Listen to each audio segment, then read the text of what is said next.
right, good morning. The June 29th special meeting of the Housing, Arts, and Civil Rights Committee will come to order. It is 9:33 a.m. I'm Deon Foster, Chair of the Housing, Arts, and Civil Rights Committee. Will the clerk please call the roll? Council President Hollingsworth. Present. Council Member Rink. Present. Vice Chair Lynn. Present. Chair Foster. Present. Chair, there are 4 members present. Thank you. And note that Councilmember Juarez has been excused. If there is no objection, the agenda will be adopted. Hearing no objection, the agenda is adopted. Well, first I'll start off by saying thank you so much to the public and our panelists for joining in today's special meeting on unwanted solicitation of homeowners in our city. Over the last several months, my office has heard repeatedly from constituents all around the city who have experienced repeated and oftentimes harassing solicitations to buy their homes through letters, other mailings, phone calls, texts, and door-to-door solicitation. As we all know, homeownership is an important tool for families to build generational wealth and to create deep and lasting bonds in community. But over the last several decades, we've seen ongoing displacement of Black, Latino, Indigenous, and Asian American residents in our city. There are a number of factors that have fueled this trend, but unwanted solicitation and offers to buy homes that target homeowners who are often on fixed incomes, including seniors and disabled persons, is certainly one factor, and one that we are looking forward to discussing and addressing through this legislation. As the city continues to grow, we want to make sure that people who want to stay in their homes are able to do so. And that means lots of things, but one of them is to make sure that we are protecting people and their privacy all around the city. So today's meeting is an opportunity to both hear directly from community leaders and residents who are affected by unwanted real estate solicitations, and to introduce legislation to the committee that would help to disrupt excessive solicitation, ensuring that legacy homeowners can live in peace in their homes. So thank you to the community members who have taken time to share stories, and we look forward to hearing from folks a little bit later on at the table. With that, we will now open up the hybrid public comment period. Public comments should relate to items on today's agenda or within the purview of this committee. Clerk, how many speakers are signed up today? There are currently 17 speakers signed up. Okay, fantastic. And are those all in person? There are 11 in person and 7 remote. Okay, great. So each speaker will have 2 minutes. We will start with our in-person speakers first. Clerk, can you please read the public comment instructions? The public comment period is up to 60 minutes. Speakers will be called in the order in which they're registered. We will first begin with in-person speakers and then move to remote speakers. Speakers will hear a chime when 10 seconds are left. Speakers' mics will be muted if they do not end their comments within the allotted time to allow us to call on the next speaker. The public comment period is now open, and we will begin with our first speaker on the list.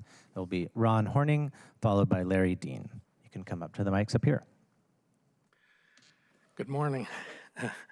I'm on a senior tax structure, which through the county, which gives you a lower tax rate. And for the first few years I was on, it was kind of messed up. So they were putting the original value in the box there on like Parcel Viewer.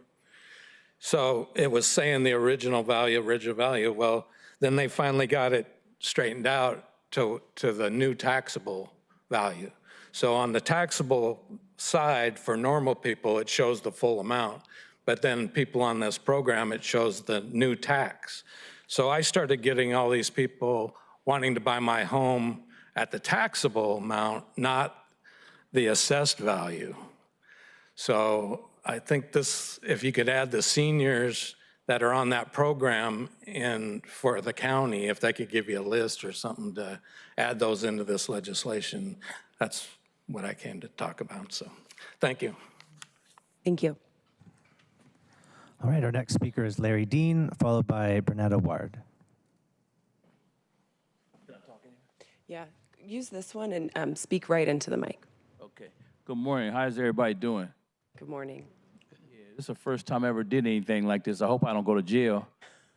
I'm on the senior tax. It's fantastic. You know, I didn't really know anything about it, but the reason why I'm up here is because I get a lot of those calls. And you know, they asked me, "Are you Larry Dean?" I said, "Yes." "Are you the homeowner?" I said, "Yes." And they said, "We're interested in selling your, you know, buying your house." And I said, "Is your house for sale?" You know, I asked them, are you selling your house?" "My house is not for sale." And then they said, we can give you this. I said, "You got $10 million? You know, I ain't no fool, you know. And I don't know. I mean, in my area, I live in Madrona. There's only 3 black families in the neighborhood. And that was my parents' home. And, you know, I was the minority. I was looking around. I said, "Where you people come from?"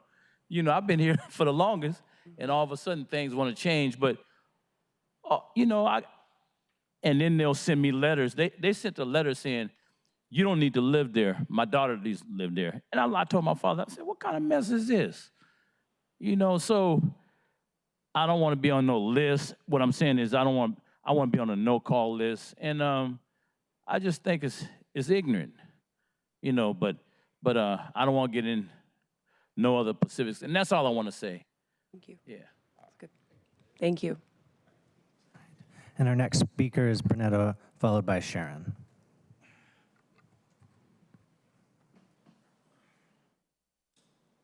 Good morning. Good morning. My name is Brunetta Ward. I'm a member of the Black Legacy Homeowners Group as well as Case 21, and I'm here to advocate for support to enforce the avoidance of folks calling to solicitate your home. I've been a Seattle homeowner for over 45 years. I lived in the Central area for 35 years, and my husband and I experienced this quite a bit when we were in the Central area. We sold our home there and bought a smaller home in Rainier Beach. And we've been there 9 years, and now we're getting phone calls asking us if we're interested in selling our home. We are not. We're both using cell phones. We're on the do not call list, and these people continually call. Sometimes we'll get 3 to 5 calls a day, and we also get emails. And I want support for the rules to be enforced so that these solicitations stop. It's not fair and it's not requested. If we want to sell our home, we know what to do. So that's the piece I'd like to put up and hope that you all could do something to support us. Thank you.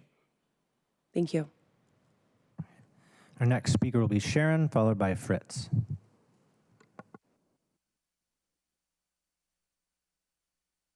Good morning.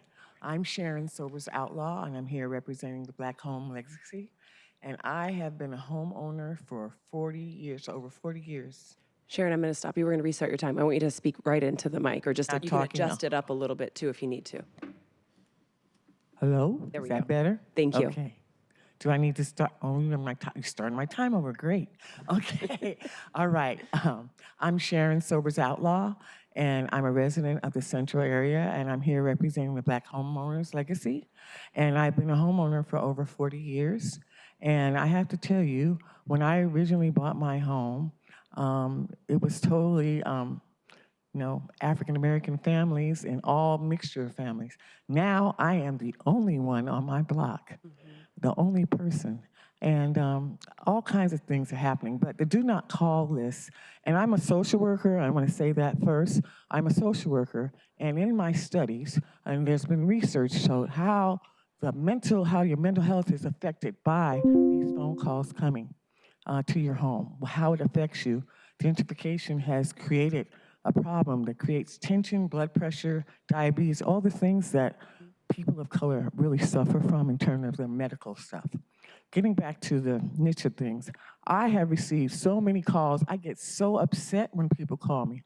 I tell them, "How much money are you going to give me?" And they tell me, I'm being mean, asking for it. And then I hang up the phone. I get really stressed out. I get letters. I had somebody say, "I'm not going to give you 2 cents. I'm going to give you 2 nickels." I mean, it's just aggravating, on and on and on. The calls, the text messages. I mean, I'm blocking calls constantly for people, aggravating me about it. And I just get upset. But one of the things I did find out, being that I am the only African American on my block, My other neighbors are getting them as well. So it's all people that are being affected by this, and it needs to be addressed. And I really hope that you guys can do something about it to make sure that the developers and the real estate people are the ones that contain this list and put us on the do not call. Thank you. Thank you. Our next speaker is Fritz, followed by Angie. Good morning. My name is Fritz Wallet. I am a retired attorney. I worked in the city attorney's office in this building and predecessor building for 18 years. And I've been a homeowner in Seattle since 1988. And yes, I have received many solicitations, not too many in person, but some on the phone, and letters are constant, people sending checks and doing all sorts of things for umpteen hundreds of thousands of dollars. And I can certainly understand, given that, how people feel about that kind of money coming in and how tempting that can be, especially when somebody follows it up with an in-person visit and tells you that you don't have to worry about a realtor, don't pay the 6%, just to accept this offer, which may be several $100,000 below market value, and you'll get your money and you can move on. So it's scary stuff. I am lucky enough to be fairly well educated and somewhat sophisticated, so that this doesn't bother me too much, but I certainly have met people who felt that they have been treated badly, and some who have even sold their property. So I know we have similar ordinances in Philadelphia and New York City. I spent some time looking at those ordinances and some of the comments, and I found a very apropos statement from the city of Philadelphia referring to predatory buyers, brokers, and developers. And I just wanted to read it. It's just a sentence. And they concluded that these aggressive tactics can cause homeowners to sell their property at prices that are significantly less than market value. And I know that's happening here. With the amount of building we have here, the amount of houses that are being torn down and being replaced by much larger houses, you know that's going on here. So I really appreciate the legislation, and thank you very much. Thank you. Our next speaker will be Angie, followed by Angela. Good morning, council members. Thank you. My name is Angie Michael. I'm a real estate agent in the greater Seattle area.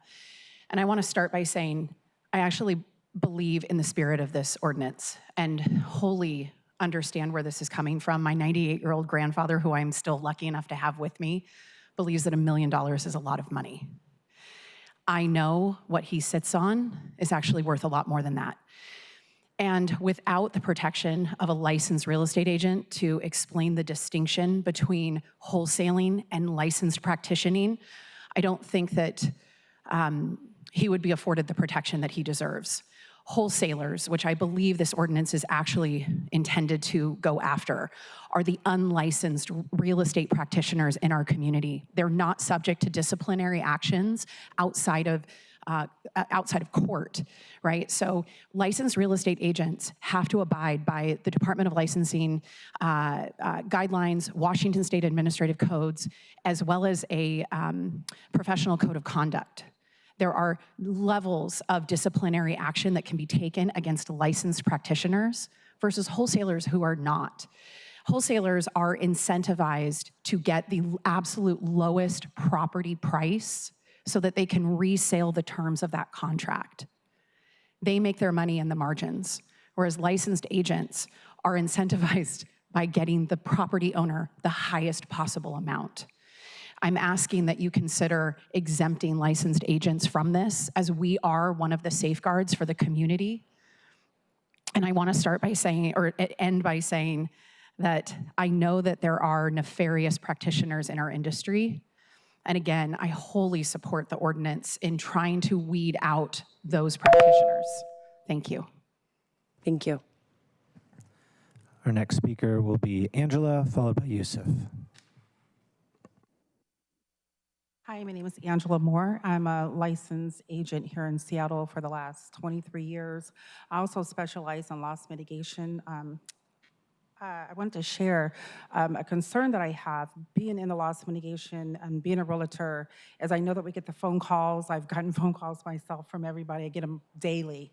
But my concern is those who get the phone calls that don't understand what's on the other side. No one's explaining to them really what their house value is really worth.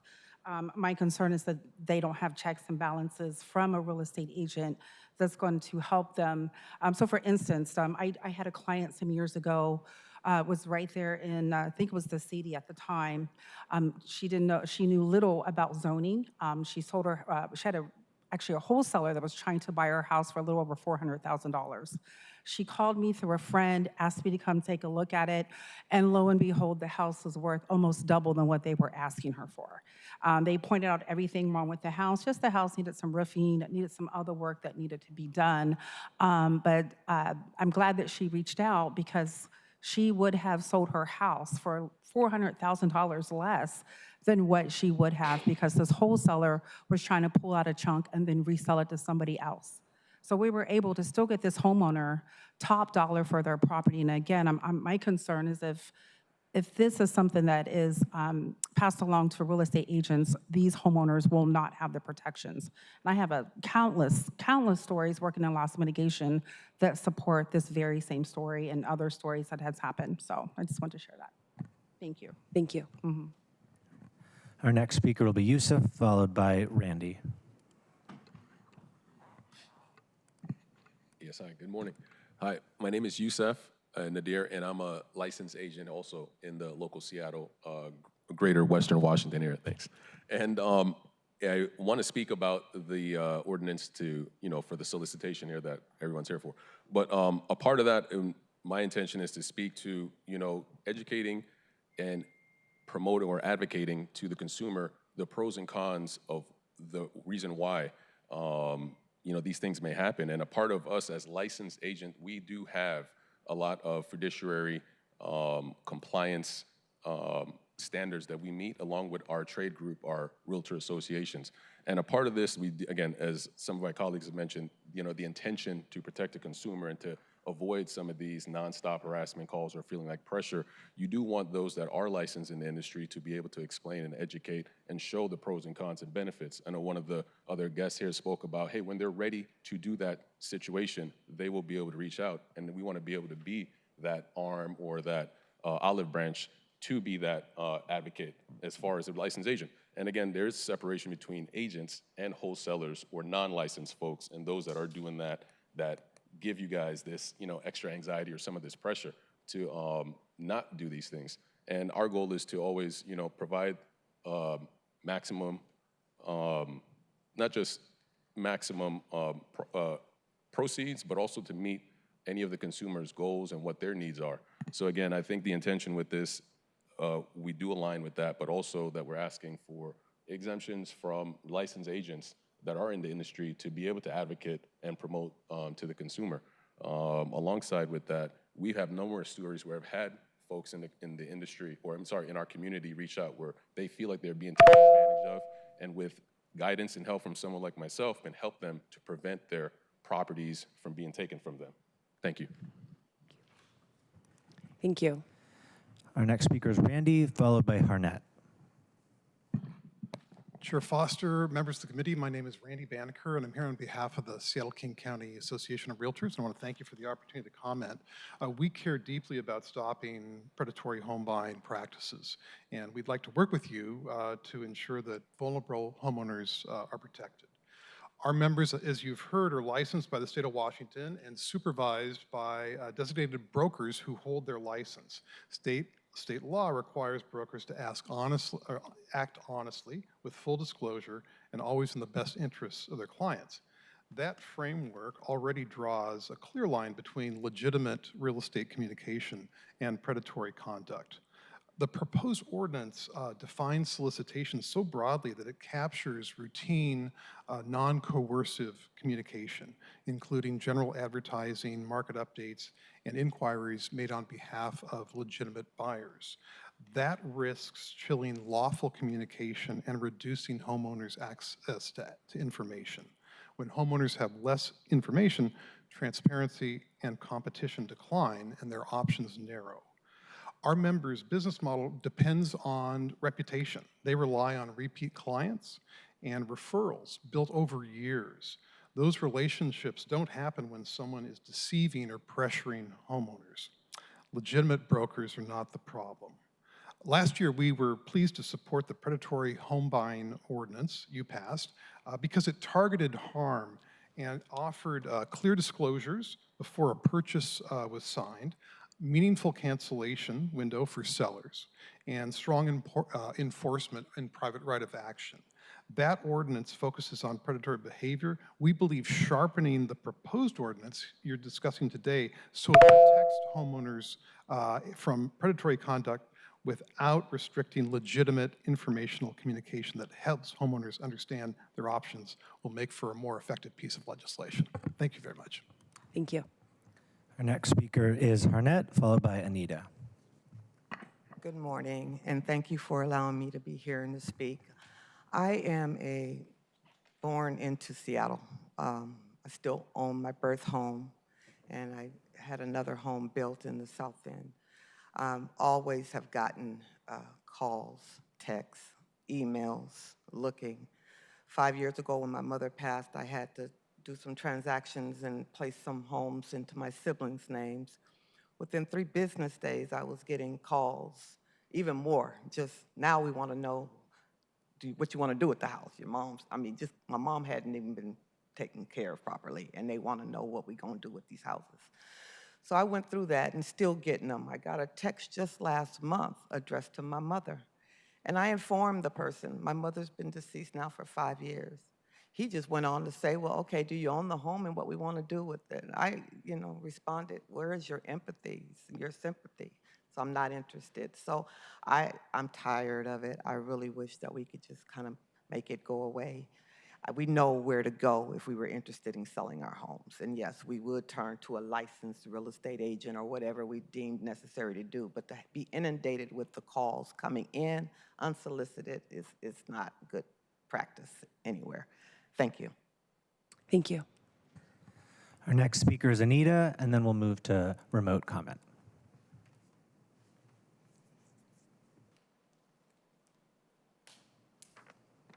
Good morning, esteemed council members. Anita Adams here representing a couple of different community organizations, Black Homeowners Policy Council, as well as the Black Legacy Homeowners, where I share membership in both organizations. Obviously, we have concerns over the harm that's caused due to these solicitations. It's a very difficult thing to get a letter in the mail that says, we want to live our dreams in your house, and so you should just leave. Those are very important.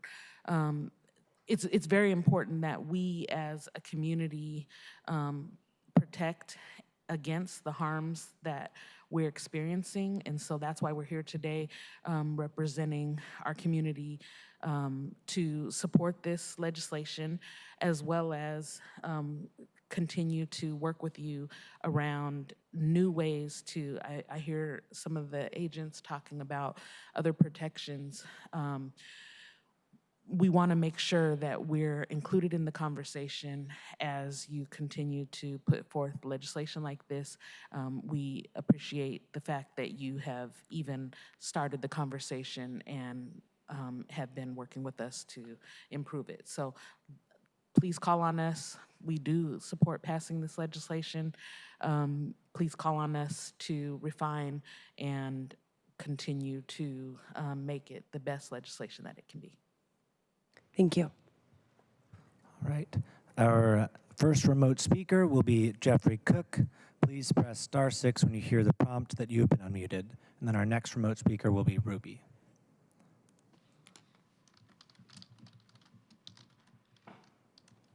Good morning, can you hear me? Yep, we can hear you. Good morning, can you hear me? Yes, we can hear you. Oh, okay, great, thank you. This is Jeffrey Cook, and I'm calling in to ask to thank you for this time to speak. I would support this legislation. I'm not always in favor of more regulation for the city to manage, so I don't know how this would work. But my husband and I own our house. We work in the nonprofit arts sector and receive multiple calls regularly to buy our home on Beacon Hill.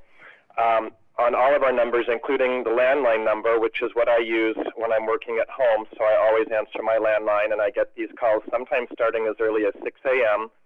We've also had multiple calls coming in for properties in Florida that we don't own, and I don't know how our name got associated with these, but for a couple of months we were getting 5 or 6 calls a week for homes we didn't even own in Florida. So it really is just annoying to have people call. It is insulting. If I wanted to sell my home, I know real estate agents, we all do, and I would go through a licensed real estate agent. So as much as I don't really want more regulation for the city, this just has got to stop. It's too frustrating to have these calls coming in all the time, and it is insulting. The other issue I want to bring up, which I also think is predatory practice, has to do with the taxation of our land value. What happens when a neighborhood gets rezoned and upzoned to multiple stories is that the taxes shoot through the roof. And we're not zoned on current use now, we're zoned on future best use.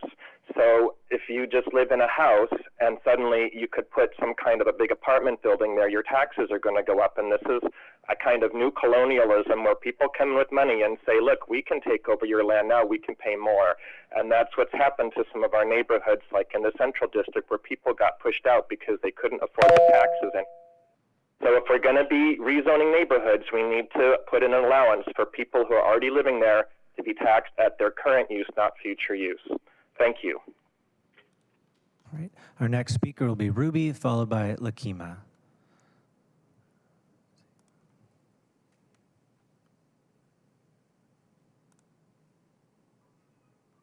Hello, my name is Ruby Hollins. This bill will give us peace of mind. However, the predators aren't going away and will become trickier and sneakier behind the scenes. I find it interesting that Councilmember Foster is helping protect us while at the same time trying to get a candidate for King County tax assessor elected who will do the bidding of the real estate oligarchs who tax Seattle homeowners out of our homes once Foster and the city council upzone us. So be wary, homeowners. This bill, yes. Foster's nefarious plan to steal our lots, no. It sets off my PTSD from the last administration using upzoning to steal lots from the working class and building million-dollar townhomes on them for Harold's billionaire pedophile friends. This letter doesn't include real estate oligarchs, investors, or corporate landlords who are the real thieves. Thank you. Thank you. Our next speaker will be Colleen, followed by Aaron. Oh, excuse me, I missed Lakima. So our next speaker is Lakima Bell.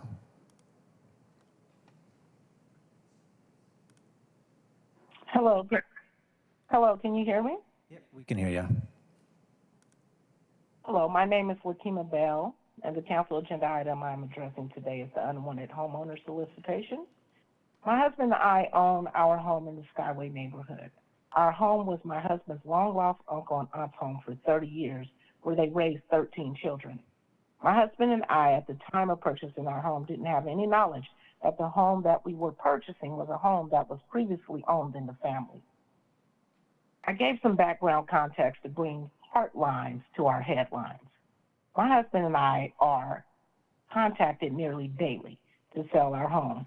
We receive text messages, letters, postcards, and phone calls. People have came to our homes on Sunday, calls on Sunday. Every time I block a caller, I get contacted by someone else from a new line.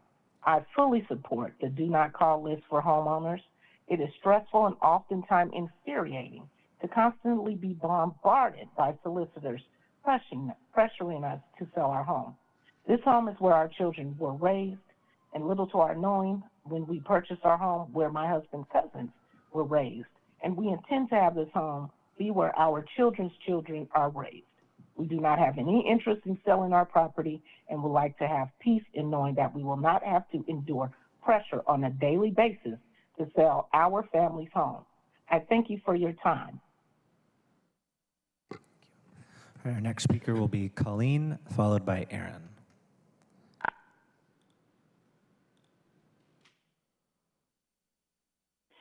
Good morning, City Council. This is Colleen McAleer from Lawhurst Community Council. We support the legislation to protect homeowners from unwanted solicitation of their residences. All across the city, so many homeowners have scraped to buy a house where they can age in place, build equity for themselves and their families. Over time, often folks on fixed income struggle to maintain their homes, and those houses become targeted for solicitation, but their home is still their home, and their neighborhood is their support network as they age in place. Being continually solicited to sell your property is harassing with unwanted calls and visits. The elderly, the recently single, the handicapped, veterans can be overwhelmed and worn down and finally might take the cash, which seems like a good deal, and leave. When that happens, these homeowners are displaced, and all of this cash net of fees does not really go very far, and they would have gotten more if they sold it on an open real estate market. These vulnerable home owners often must leave the neighborhood and find a cheaper place to live. And that's hard for them at that particular age, and might be the same thing that happened in the Central District, where folks just all left and we lost a whole culture. This legislation offers a real buffer to protect these hardworking homeowners to live without harassment, and their families who may cohabitate with them and maybe inherit that property as well. We support this legislation, and thank you for your work. All right. Our next speaker is Aaron, followed by Tasha.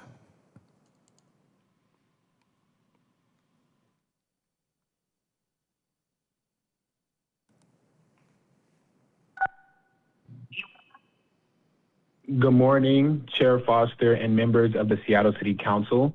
I'm Aaron Tulloch, Legislative Aide with FMS Global Strategies, speaking on behalf of 110 businesses and community organizations and the Seattle homeowners who don't have time to be here. I've spent this weekend talking to homeowners across the city in the Seattle Central District, Beacon Hill, and Rainier Beach, just to name some. People with full-time jobs, people raising families, and they're all saying the same thing. They're being targeted. Constant calls, mails, door knocks offering to buy their homes. They're exhausted. These aren't complaints from people with leisure time. These are working people trying to keep what they've built. And they're being systematically targeted by buyers who know exactly how to exploit someone who doesn't have the bandwidth to fight back. This ordinance is simple. If you opt in to the Do Not Solicit list, contacting you becomes illegal. It draws a line. I'm asking you to pass this legislation and fully fund it so the Office of Civil Rights can actually enforce it. The people I represent don't have time to organize. They're at work, they're with families, but they deserve peace in their own homes. Pass this, fund this, and make it real. Thank you. Our next speaker is Tasha, followed by Lois.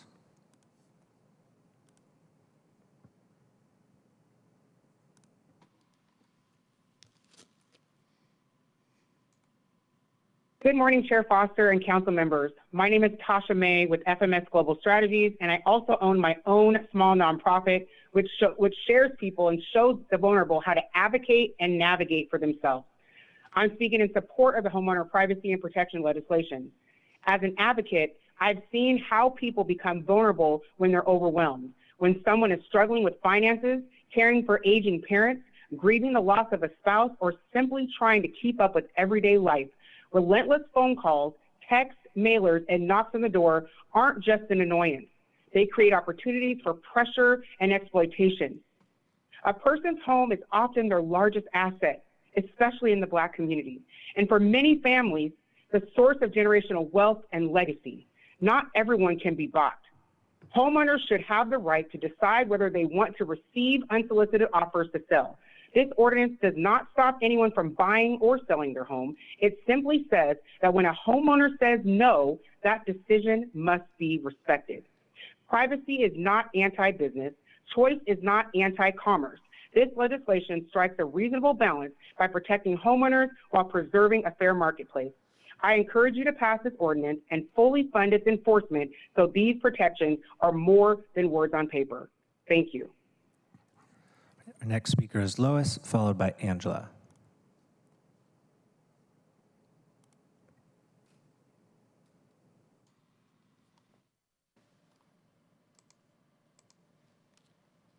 Good morning, council members. My name is Lois Martin, and I am a third-generation Central District resident, homeowner, and director of Community Day Center for Children.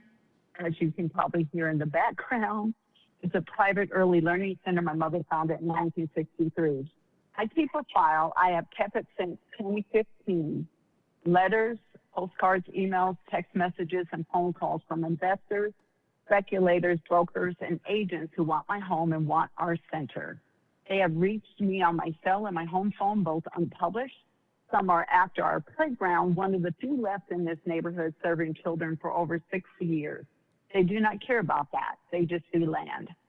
On realtor exemptions, brokers and agents are not a solution to this problem. They are a source of it. They claim to represent a client. That client is never named. That urgency is never real. If we want to sell, we know how to reach out.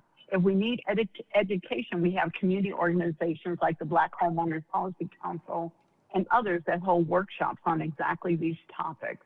We do not need unsolicited strangers deciding when it is time. For those of us who lived through weed and seed, which promise investment while systematically pushing legacy residents out, it feels very familiar. The faces change, the tactics change, the goal does not. Please vote yes and hear what previous callers said. We need this council to stop further upzoning of districts 2 and 3 and end property tax assessments, or if we keep counting on that based on highest and best use. This ordinance is a step. We are watching to see if you will take the rest. Thank you so much. Our next speaker will be Angela, followed by Shanae.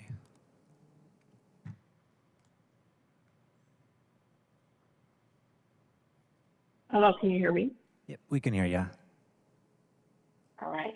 So thank you, council members, for the opportunity to speak today. My name is Dr. Angela Griffin, and I'm the CEO of Burt Bar Place. For more than 60 years, Burt Bar Place has served Seattle's Black community and other historically marginalized communities.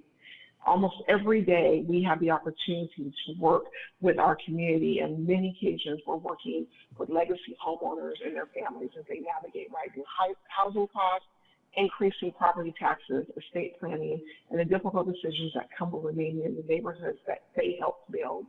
The constant stream of unsolicited predatory calls, texts, mailers, and door-to-door offers to purchase their homes is more than an annoyance. For many longtime homeowners, particularly elders and the families who have already experienced the trauma of displacement or watched their neighborhoods rapidly change around them, these repeated solicitations create stress, fear, and pressure. They send the messages that their homes are more valuable as investments than as places where families can build generational wealth and community. Legacy homeowners deserve the opportunity to age in place, preserve their family legacy, and pass their homes on to future generations without being relentlessly targeted by speculative investors. I urge you to support this legislation as a meaningful step toward protecting Seattle's legacy homeowners and preserving the community's history and culture that they've spent generations building. Thank you. And our final speaker will be Shanae Cobb.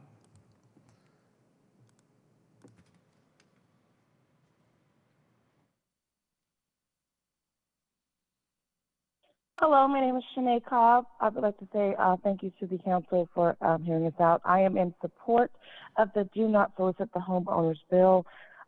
It feels like a serious invasion of privacy. How do they even get our information to know so much about us? And where does it end? What power do we have, if any, to quell some of this invasion of privacy that is unsolicited?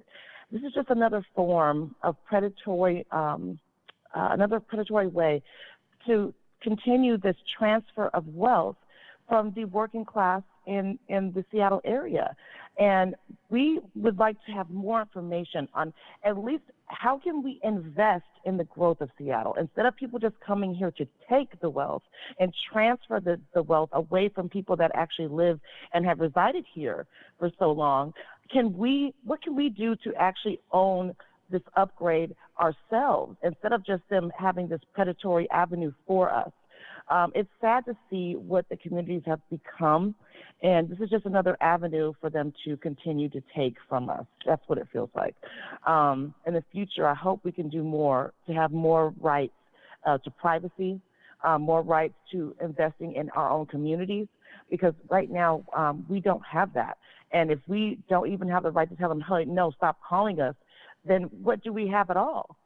I just want to say thank you for giving us a chance to speak on it today, and I appreciate your time. Thank you. And I saw that Paula, you had joined virtually, but also not seeing you anymore. So looks like we don't have you on, but we welcome any written comment that you want to submit that way. There are no more speakers. Right. Thank you so much, Clerk. I appreciate that. And thank you to all of our public commenters. We are going to now move on to our first item of business. Will the clerk please read item 1 into the record? Agenda item 1, homeowner privacy and protection legislation, for briefing and discussion. Fantastic. And I want to welcome Jen Lebrecq from Council Central staff to the table. Jen has been doing a fantastic job helping us develop this legislation. Before she begins today, I just want to go back and say, actually, it was appropriate that we ended on that commenter around privacy, because I think so much of what we are talking about today stems from the right for people to have privacy in their homes and to have the longevity that we heard so many of our commenters speak to. I especially want to express my appreciation to our commenters who gave public comment for the first time today. I really appreciate that. It's really special. So thank you for coming down to City Hall to share your experience and your testimony with us. I also want to share, my office created a survey for residents to share how they are impacted by unwanted solicitation. And we have heard from respondents in all 7 council districts across the city, and many people reported more than 20 times receiving solicitation over the course of the last 2 years. I want to read just a little bit of what we heard. One resident in North Seattle shared, "It feels like I'm being hunted, and it feels like I'm being encouraged to give up my financial anchor. In a way, it feels like I'm being encouraged to go away somewhere, and we don't care where. I would like their behavior to stop." Several other folks responded and shared that they felt like they were, quote, being hunted or, quote, being circled by vultures. Our office will continue to collect responses to the survey until the end of the week. So if there are those who are watching who have not responded or had a chance to complete that yet, I invite you to. With that, it looks like Jen is set up at the table. And so I will hand it over to her to do an overview of the ordinance and to walk us through its impacts. Jen? Thank you. Good morning. My name is Jennifer Lebrecq. I'm a City Council Central Staff Analyst, and I'm here today to walk you through the Do Not Solicit Ordinance. This ordinance would establish a new unfair housing practice prohibiting unwanted solicitation of residential properties, and simultaneously, it would also establish a Do Not Solicit list, which homeowners could opt to add themselves to. And once added, it would protect a homeowner from unwanted residential property solicitations. The ordinance, including administration of the Do Not Solicit list, would be administered by the Office of Civil Rights. Next slide. As we just heard in public comment, residents across the city report receiving frequent and unwanted solicitations to sell their homes. These practices may result in homeowners selling their homes, especially at below market value. Such practices can target communities of color, contribute to economic disparities, displacement, and erosion of generational wealth, while also reinforcing historical patterns of racial segregation. With the adoption of the city's comprehensive plan, we may see an increase in unsolicited and potentially predatory outreach as there are more zones that are currently zoned single family that will experience upzones. Next slide. There are several other jurisdictions across the country that already have implemented similar policies that prohibit unwanted solicitation of residential properties, including the establishment of a Do Not Solicit list. New York has established targeted areas, I should say New York State, has established targeted areas in which solicitation is prohibited for 5-year terms that are renewable. New York currently has one designated area with over 400 people on their Do Not Solicit list. The City of Philadelphia has taken a different approach by establishing a permanent citywide policy, so not targeted to specific zones, but citywide. there are 4,000 entries with Philadelphia zip codes on its citywide do not solicit list. Neither New York nor Philadelphia has any data at this time on the impact of implementing these policies. So now I'm going to walk everyone through some of the specific provisions of this ordinance. The legislation would establish a new unfair housing practice that would prohibit any person, including but not limited to any real estate broker or real estate agent, salesperson, or employee, from soliciting the sale of a residential property when the owner has indicated that they do not wish to sell or be contacted about a sale. Solicitation can occur through any form of communication, including but not limited to mail, oral communication, or electronic communication. Solicitation means attempting to purchase, acquire any interest, or convey residential property. And examples of solicitation include advertising the accomplishments or abilities of a buyer or buyer's representative, requesting that a homeowner list their property for sale, or inquiring if the homeowner is interested in listing their property for sale, offering or inquiring of an interest to offer on the solicitor's behalf or another's behalf to purchase or acquire any interest in a homeowner's property, and to provide or offer to provide any type of service or assistance to help a residential property owner make a decision about selling a residential property. I do want to clarify that in the draft ordinance, just simply having a communication to a homeowner that has the market value of the home is not considered a solicitation. Next slide, please. The Office of Civil Rights would be responsible for creating and maintaining a public do not solicit list of residential property owners who have opted out of receiving solicitations, and they would also be responsible for enforcing the ordinance. Any real property owner who has been solicited to sell their residential property and does not desire to be solicited may request to have their name and address put on the do not solicit list. I think it goes without saying, but just to be super clear, if a homeowner does not opt to be on the do not solicit list, then they can continue to be solicited. So you have to actively opt into the list, and you have to have actively received at least one solicitation in order to be able to opt into the list. Inclusion on the do not solicit list legally signifies both a desire not to sell and a desire not to be solicited. The legislation does establish enforcement provisions, including monetary penalties and a private right of action. Penalties include $1,000 for a first violation and $2,000 for subsequent violations within 12 months. And the legislation would go into effect on June 1, 2027. And that mid-year effective date is to allow OCR the first 6 months to establish the process, the systems, and the materials so that they can essentially be ready to go on June 1 and open up the do not solicit list, or open it up for people to have their names added to the do not solicit list. All right, implementation costs are estimated to be $200,000 in 2027 and $370,000 in 2028. Implementation costs are largely labor, 2 staff positions at OCR needed to implement the ordinance. 2027 costs include 1 full-time engagement specialist and some minor program launch costs, and 2028 costs include both the ongoing engagement specialist position plus a new position for senior civil rights investigator, and of course ongoing program costs.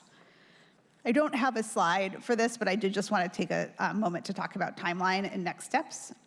This legislation is currently on the agenda as an informational item only, so it has not yet been introduced.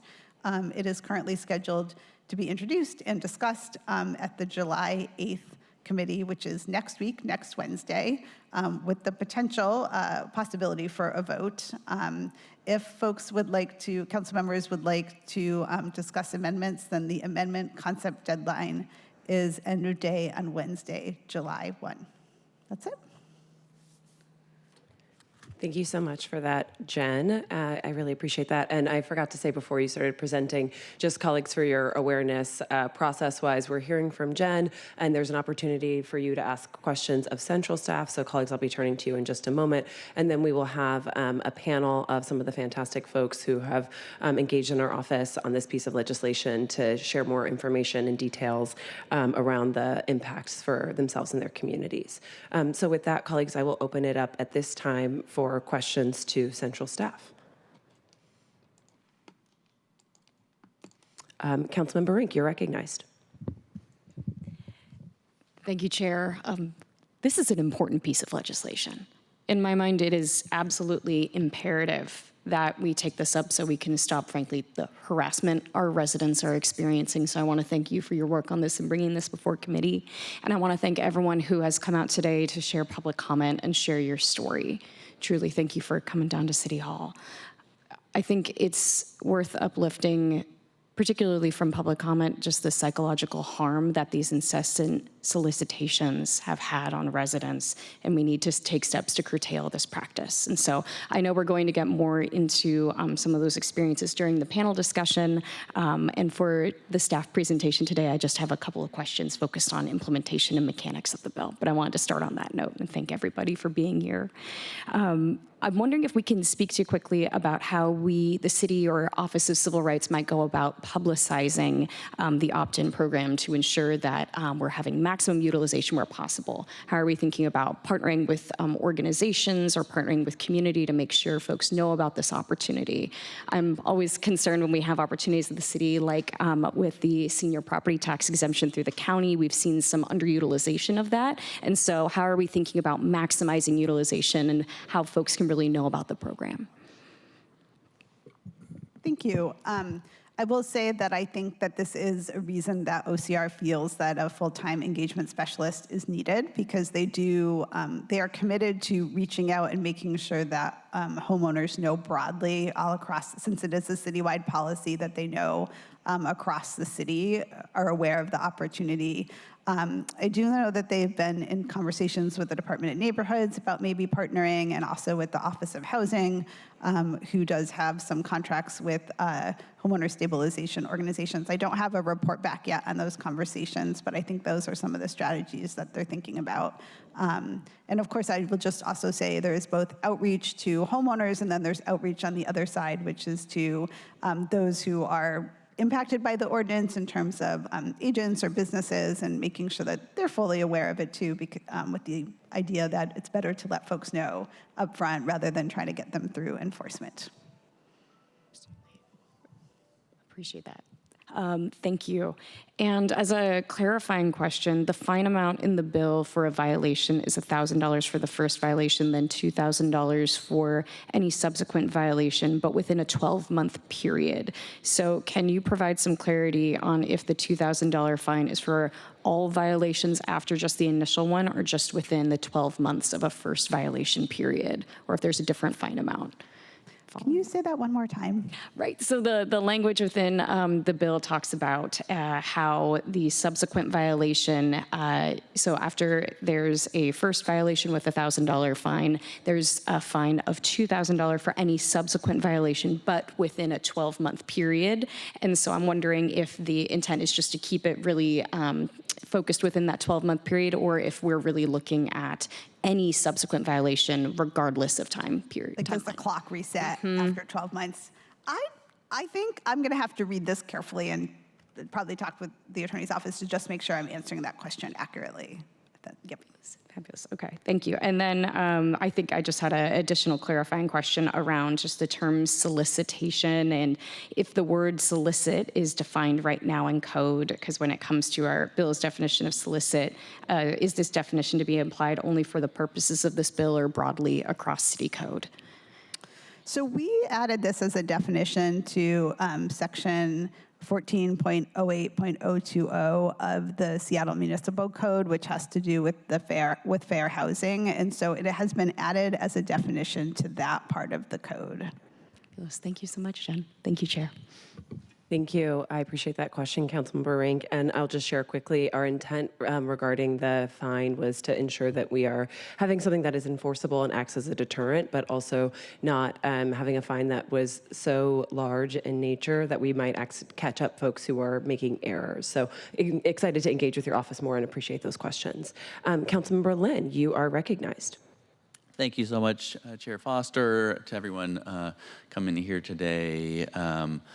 Certainly an issue that needs to be addressed, both in terms of sort of the constant anxiety, mental health, but also the real potential for lost wealth that can occur when these solicitations are able to take advantage of someone who might not be aware of the true wealth or true value of their property.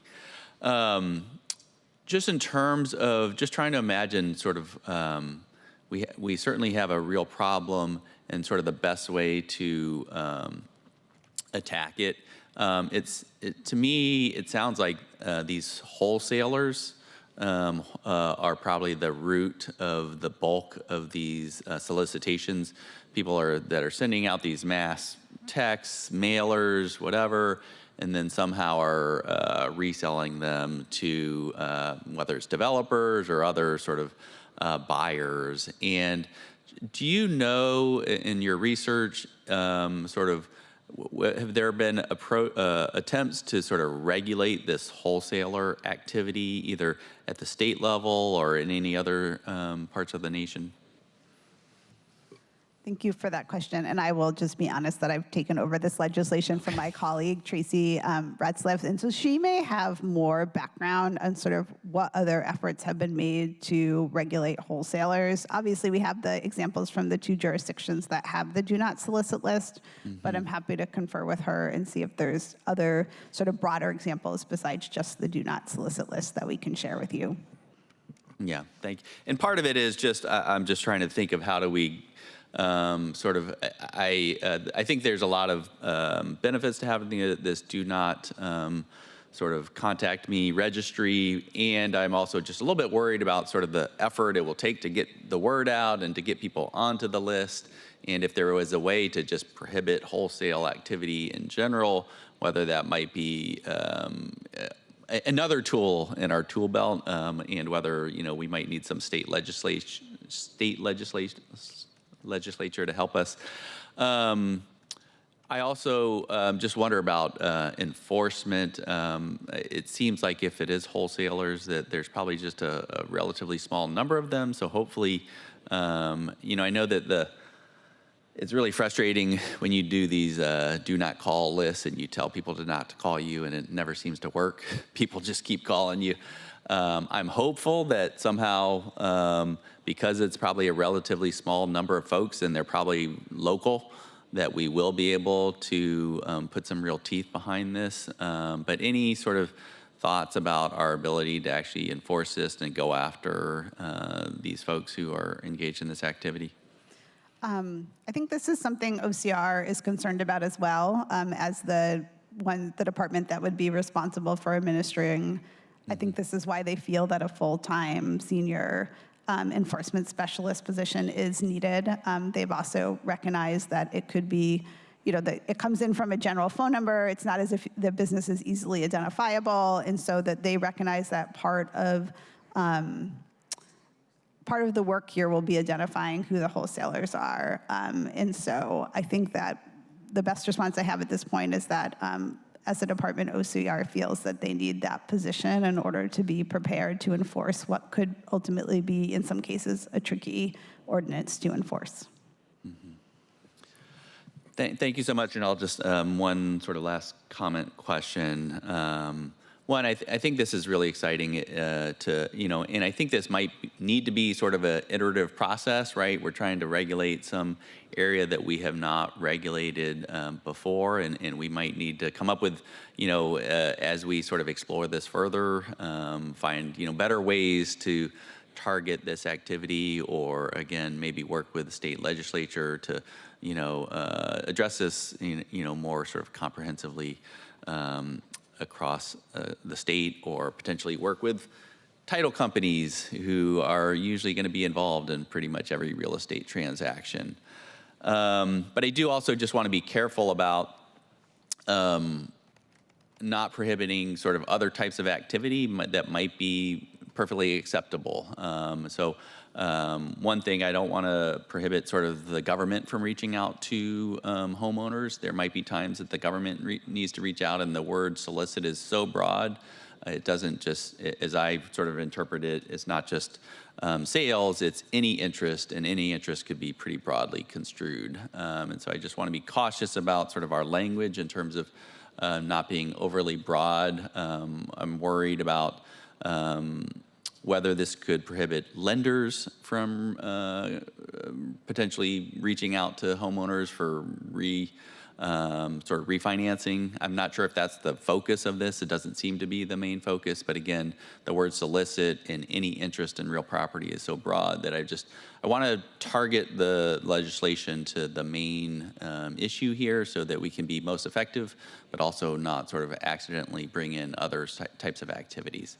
So that's all my questions for now, but again, I think this is really exciting, and I think we have a real potential to put an end to some real harmful activity. Thank you so much, Councilmember Lynn. And we'll make sure to have Tracy, who is working on this for the majority of the time, follow up with your office to do a briefing. Thank you. Council President Hollingsworth, you are recognized. Thank you, thank you, Chair Foster. Really appreciate you bringing this forward, and looking forward to looking over it. It's very much needed right now, which is great. And the only question I had, and I had some of the questions that my colleagues had, so I'll be following up with those. But the only question I had, and I don't know if this is in our code, but the money that comes monies that come in for fines, is that, and I know that probably hasn't been decided, but I'm assuming it goes into the general fund, or, just like fees that are collected by a department. But in somehow, if those could be potentially looked into, earmarked for anti-displacement things or equitable development or something of that nature that goes back into helping protect folks, and what the bill intends to do. So you don't have to answer that now. I don't know if that's in a certain charter where things can't be earmarked for fines or whatnot, but just wanted to throw that out there. Thank you. I think you are correct, Council President, that unless otherwise directed, funds would probably just go to the general fund, and I'm happy to work with your office about other options for that. Council sort of can't bind the future of decisions of future councils, but I think there's some options I'd be happy to talk to you about. Council President, any further questions from you? Oh, your hand's down. All right, got you. We're good. Oh, my bad. No, thank you. Good. Thank you. Thank you so much for those questions, colleagues. I really appreciate it. And it is fantastic to both hear your interest and your commitment to this work, as well as opportunities to continue to explore, whether that is in the space of a nexus and investment with the fines, or to make sure that we have follow-up and clarity on the impact and the scope of the ordinance. So I appreciate those questions, colleagues. With that, unless there are any further questions for central staff, I'm going to move us into our panel presentation. Okay, thank you so much, Jen. We really appreciate you. And I'm going to get us started with welcoming our, sorry about that. I need to read item 2 into the record. So clerk, can you please read item 2 into the record? Agenda item 2, panel discussion on unwanted homeowner solicitation for briefing and discussion. Okay, and with that, I would like to invite up to the table here Chakundi Salisbury with Black Legacy Homeowners, Gregory Davis from Rainier Beach Action Coalition, and Beacon Hill Community Leader Maria Bateola. As our panelists are coming up and grabbing a seat at the table, I want to use this as an opportunity to thank each of them for engaging with our office on this piece of legislation. But beyond that, as you'll hear in the panel today, each of these leaders has a history of community work and organizing for homeowner protections that started long before we started to discuss this legislation. I also want to express my appreciation to the range of community leaders who've met with my office to discuss the impact of unwanted solicitation organization in our neighborhoods, including those who are on our panel, as well as Michael Brown from the Black Homeowners or Black Home Initiative, and Anjanae Slaughter with Young Black Homeowners, and many other folks who have engaged with us. With that, we will go ahead and make sure, panelists, that we've got your mics on. And thank you so much for being here today with us. We really appreciate it. And if you could first please introduce yourself with your name, organization, and personal history of community engagement and the community that you live in. And we can start with you, Chikundi. Good morning. My name is Chikundi Salisbury Sr., and I represent the Black Legacy Homeowners Organization, which is a program of service as a lifestyle. And I currently live in Southeast Seattle, where I've owned my home for the last 29 years this year. And I grew up in the central area. Thank you. Maria? My name is Maria Batiola. I'm a community leader at Beacon Hill, specifically chairing Beacon Hill Council. I'm a Filipino immigrant, and I have owned my home in Beacon Hill for 37 years. Mr. Davis? Good afternoon. Good to see you, and good to see you again, Council members Lynn and Mercedes Rink. And it's good to be able to say again, because that means we've seen you before, and that's really important to us that we see you. Thank you for the, and also Hollingsworth, Councilmember Hollingsworth, and thank you, Chair Foster. My name is Gregory Davis. I'm with the Rainier Beach Action Coalition. We steward the Rainier Beach Neighborhood Plan. We hire people from the neighborhood to implement strategies in that plan. Priority hire, free Orca cards for all, equitable development initiative, sweet beverage tax are some of the policies RBAC has walked alongside with many others to put in place for the city. My personal community engagement started in neighborhood planning back during the Norm Rice administration, leading for 6 years, leading to 6 years serving on the Planning Commission. Presently, I serve on the leadership team for the Black Home Initiative, board member with the Nehemiah Initiative, effort to help Black churches develop their land for housing, and also I'm a member of the Race and Social Equity Task Force. Thank you so much, panelists. So colleagues, I'm going to open it up with just a few questions for our panelists to give them an opportunity to share, and then we'll have an opportunity to have questions from committee members. So I will just start us off with a broad question, which is, as community leaders, how have you seen unwanted solicitation targeted towards homeowners impact families in your community? And can you just share how you and other community members have tried to respond to those aggressive tactics? And we'll just start in the same order. We'll start with Chikundi, and we can just go down the line.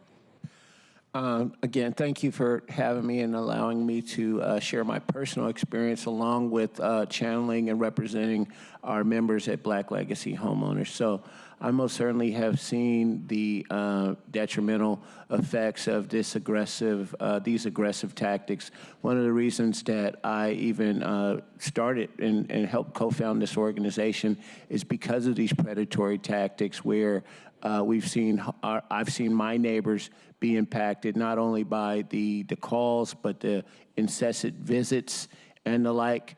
And some folks maybe remember so even prior to the Black Legacy Homeowners, we had a campaign called This House Is Not For Sale in 2019 and 2020. So this work has been an ongoing effort. It is not brand new. Even though you're new to the council, Councilmember Foster, this is work that myself personally and my community has been working on for many years. And I'm actually proud to say that I stood with the Realtors organization during that campaign because we wanted folks to get proper representation, right? And we had these signs that we put in people's windows said, "This house is not for sale."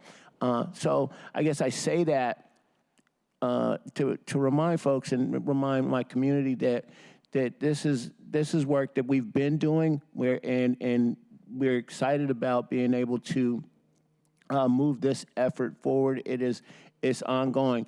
And the work, I have many realtor friends and associates, and quite frankly, the calls have gone from that neighborhood realtor that you would see at the coffee shop that everybody knew was a real estate agent, and them calling neighbors in that neighborhood. This has turned into call centers. We have, many of our members have reported to me that, when you get the call, if you will, you can tell that it's a call center. It's somebody many times not even in this country, and it's a farm. It's a call center, a mill, if you will, of calls going out at thousands a day. We've recognized that we have AI calls now. If you listen closely, it's not even a person, right? So this has gone too far. We most certainly, like I said, I remember having neighborhood realtors that we all knew that are part of our community, and we celebrate those folks, and hopefully they'll be able to work with this ordinance and find new creative ways to still be in community. But our members specifically have come to us about and we've heard here today through testimony, the anxiety, the angst. Oftentimes we've seen members being targeted at their lowest time. And we refuse to believe that it's just coincidence that we're getting calls after a family member has passed away, right? Or some kind of traumatic thing has happened in this household, right? Or recently, as we see, other development in the neighborhood happen. So as one of the callers said on the phone, our members, including myself, we feel hunted. And I myself have been hunted, if you will, right? So those are just some of the things that we've been doing to work on behalf of this, on behalf of our members to be able to be on the other side of this equation. And so I most certainly respect the realtors, and I respect the good actors in the space, but this has also, again, gone too far where it's actually causing harm. And during this time where we, actually, this is a great time for us to talk about. We talk about how alerts and technology and screens have been affecting our mental health. This is just one more alert that we do not need. And so I'll say this to say that we are interested, and I'm interested today, in shifting the burden from us as homeowners. It is not, we should not have to be burdened with the incessant calls and putting each one of those calls in the spam, right? We want to shift the burden to the good actors who, in fact, there are good actors out there, but shift the burden to them to determine if, in fact, I'm a person who would like to be contacted. Thank you. Thank you so much for that, Mr. Salisbury. And before I turn to Ms. Batiola, I want to ask, when we met, you shared some stories with me around the impact of some of the outreach. And I wonder if I could ask you to share any stories in committee today. Well, yeah, so one of the things that most certainly had us start the campaign, this house is not for sale. I talked to you briefly about my neighbor who was called by an aggressive person, and then eventually visited, and the person left candy on their because they knew they had 2 young children, and left a note, hey, if you would like to sell, with candy associated with it. And then of course the neighbor, my neighbor, threw the candy away. Her kids had a meltdown. And she just related this story. I'm over it. Like, why is this person continuing to bother me, right? And so we have addressed some of those things with some of the, the other legislation, but specifically being able to tell somebody to not solicit to me anymore and have that mean something is incredible, right? The other piece, I think the story that I relate to is we had a neighbor, right, that in the interim of trying to get the right information, right, the issue here is these calls come all the time, And, long story short, this person ended up doing a short sale to an aggressive prospector when we as community was trying to get them the information around foreclosure assistance and how they could move forward. So there's many calls like this, many of these aggressive folks who, and I'm sure that my realtor friends would say that they are bad actors, if you will. But from where we sit, they're all the actors in the space. They're in the real estate space. And we most certainly would like to see the real estate space help protect our mental health and help keep us in our homes. Thank you. Ms. Batiola, I'll ask you the same question just around the what you've experienced or seen in your community in regards to unwanted solicitations. Thank you. Good morning, council members. Thank you, Councilmember Foster, for bringing this forward. And thank you, Councilmember Lynn, Mercedes Rink, and of course, our Council President Hollingsworth. I am further stimulated by the stories of our African American neighbors and community members.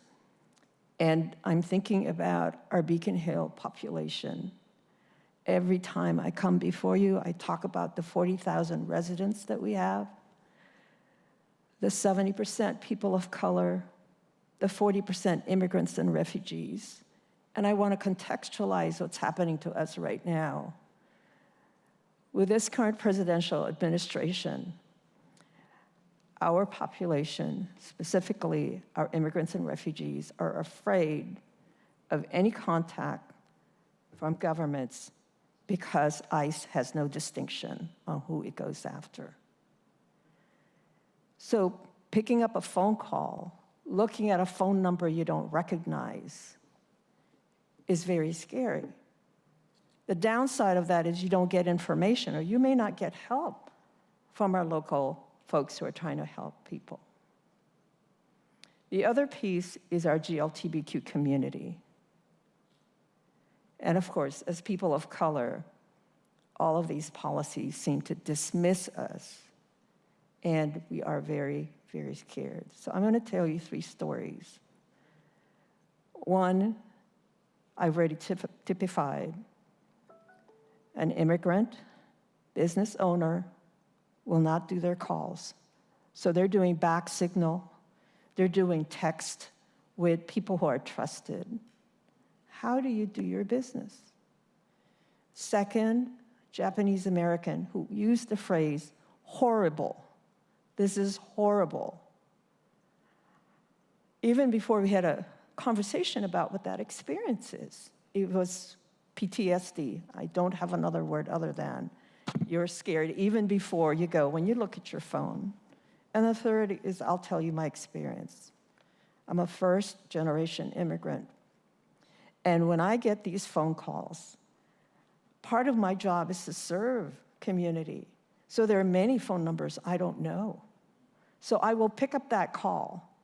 And I know when there's a pause, because I go right away, hello, my name is Maria. You know it's from a robocall. And then the next thing I have to figure out is, am I going to answer it so I can say, take my name off your list? I have no accent because it was beaten out of me when I went to University of Washington. So now I pick up the call, and I get a friendly, hi, Maria. So, hi, Maria. Oh, I must know this person. And now I'm doubting my memory. And then you get the call, and they're talking as fast as they can, and I cannot interrupt. So I have to yell. I have to be a person I don't want to be to stop something that's coming into my space, into my home. And those letters, they look official, like I'm supposed to do something to respond to them, otherwise I lose out. That's kind of scary. So with a lot of gratefulness, thank you for introducing this, because the truth of it is that our goal in Beacon Hill is to stay in place. To stay in place, because people are having a hard time, particularly now with increased cost of living, of housing, of being able to just continue to stay in place. And yes, what was said very early on about taxes. When there is new development, it changes the tax configuration. We're the highest tax rate, and the assessor's office, because I called and I said, how come our taxes are so high? Next city, it's not. Well, we have a compendium of levies and so forth. So our goal is to stay in place. And the last piece is an enhancement for the ordinance. You need to reach out in multilingual ways. I appreciate the opportunity to be in front of you, but there are so many people who are taking care of their kids, going to school, working 2 or 3 jobs, that can probably come and tell you their story if this was at night or on a weekend. And even at that, we have a hard time pulling people in. So I just want to say this is much needed. Those robocalls, and really just asking, particularly Council President Joy Hollingsworth thought of whatever fines get gathered together. I would recommend strongly that it be given to community to do their education and their advocacy, because they're closest to the people and they will do a very good job. Again, our mantra, very similar, do not sell. Ours is stay in place. Thank you so much. Thank you so much, Ms. Battiola. Mr. Davis, the same question to you, if you can just share about your community experience. And also, actually, I'll give you, please speak to the report. I think you maybe brought a copy of it with you as well. So thank you. Yeah, thank you. And I failed to say that I'm also a homeowner, been on Beacon Hill since 1984, same home. And it's, of course, we've received these solicitations, and it's likely that if you got a view, you'll probably get twice as many. It seems to be our experience. I do have a couple of stories. One is our organization. Fortunately, we were recipients of an Equitable Development Initiative grant that allowed us to purchase property in Rainier Beach, actually right across from the Rainier Beach Light Rail Station. And there's 2 homes on that property. We had a P.O. box, and we were getting solicitations through the P.O. box. And what was interesting is they were camouflaged as direct mail solicitations, but the subject of the direct mail solicitation was wanting to buy our property. So the sophistication exists in the industry to do it in a number of different ways. The other story that was really a tragic for my wife's family owned a home in the central area, and they were elderly and were approached, and they actually took up the offer of selling their home. I'm pretty sure they didn't get full value of it, but the other offer was to be able to live in the home for free for a year. And so they took it up. Once they were out of the home, whomever the party was that purchased the property put 4 more townhomes on that same property. So imagine if that was an opportunity that the family could have had, an opportunity to take advantage of. They would not only have been in place, but would have been able to increase their generational wealth as a result of it, but did not have a chance to experience that. So in terms of the policy brief, really excited to be able to talk about it. This is the 5th year anniversary of developing the policy brief. We called it Disaster Gentrification in King County, how to stop it from happening again. We knew through certain experiences, particularly the subprime mortgage loan situation, that during disasters, there are people out there ready to take advantage of the most vulnerable. So the people who put this together, this policy brief together 5 years ago, that I have to say are a very important group of talented people, and I just want to give them some props because they are concerned about the most vulnerable in this city, in our city. and they were involved in this work. The Multicultural Community Coalition, Puget Sound Sage, Yordanos Tesfetti, and Eliana Horn, Howard Greenidge, respectively. I'm sure you know Howard Greenidge and his wonderful research advocacy ability. So they were assisted, these individuals and their organizations have assisted this city in attaining actually a national reputation for being an equitable-based municipality. We've been organizing since 2010, where we worked on the aforementioned projects that I had shared, the free orchid cards for all, equitable development, priority hires, the sweet beverage tax. One constant within this group was recognizing that the most vulnerable not only helps the most vulnerable, helping the most vulnerable not only helps them, but it also helps others who are not so vulnerable. And one of the things that we also do is to seek through our policy making not only local impact, but regional impact. And so if you're following Equitable Development Initiative, you know it's happening in King County. If you're following the Free Orchid Card for All, we know that of late, last year, it got accepted in the whole state. So anybody under the age of 18 could ride public transportation for free, even the Washington ferries. So this policy is couched in a community policy brief. This policy of no solicitation is couched in a larger policy brief, again, that we call disaster gentrification. And if I may, I'd like to go into it just a little bit more. Okay. So there, in this policy brief, there are actually other policies besides the no solicitation. Reducing evictions and foreclosure was one of the policies that came out of this brief, and we saw how that has been enacted. Creating opportunity for BIPOC communities to secure land and buildings to preserve affordability by robustly funding acquisition and preservation funds was enacted. Increasing BIPOC power in planning and development by establishing local planning and accountability through equitable development zones. There's some work kind of meandering towards that direction these days. Preserving affordability and creating a path for tenant ownership by passing a Tenant Community Opportunity to Purchase Act. Another policy that was in this policy brief was stopping harassment of vulnerable homeowners by creating a no solicitation, cease and desist zone. And the last one in the brief was discouraging property flipping for profit through a tax on certain real estate transactions. One of the policies that we didn't get to that we are now working on is a vacancy solicitation tax, because there are many property owners in this city who own property that are not, that are just holding it, and it's creating blight in the neighborhoods. So the point is that this policy brief was able to support the most vulnerable in our communities.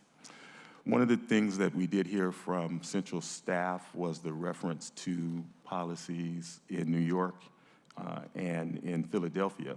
One of the policies that's included in the policy brief that wasn't referenced was Jersey City, New Jersey, and they called it a no-knock ordinance to address aggressive solicitation by developers to long-term residents. And essentially the residents submitted their individual addresses to the city clerk, and the real estate agents are required to obtain the list and bypass any home that has submitted their address to the registry. They also have a $1,250 fine for folks who actually, and added a required completion of 90 days of community service on behalf of the person and or have their license revoked. So the other cities in New Jersey have followed this too. It was interesting, the idea of the cost and what happens with the fees. And while I can't argue with Maria's perspective, I do know that the city is challenged with its budget, so how about that go cover the cost of the work that needs to be done to regulate this particular issue. So that's our share for the policy brief. You can go to the Puget Sound Sage website, enter in disaster gentrification policy brief and community policy brief, and you'll be able to see it and read it. Thank you so much for that. And I really want to just send my appreciation to all of my panelists for, all of our panelists for being here today. But again, not just for being here today. And I think Mr. Salisbury, you said it so well, like no one on this panel is new to this. And so while I feel very honored to get to be new here and to pick up this engagement, it's really the work that you all have done for the last several decades that laid the foundation for the conversation today. So just want to express my thanks. And I think it was also really important that we got a chance to hear from everyone on the panel today so much around what we're seeking to protect here, right? Which is people's peace of mind, but people's existing wealth, as well as people's opportunity to take advantage of what they already own and to build there and to grow that opportunity. So I think you all spoke to so many of the things that, as the author of this legislation, I'm really trying to get at. So I want to thank you for that. And I'm going to give an opportunity. I'm cognizant of time, so I want to turn to my colleagues for questions for our panel now. So colleagues, what questions do you have?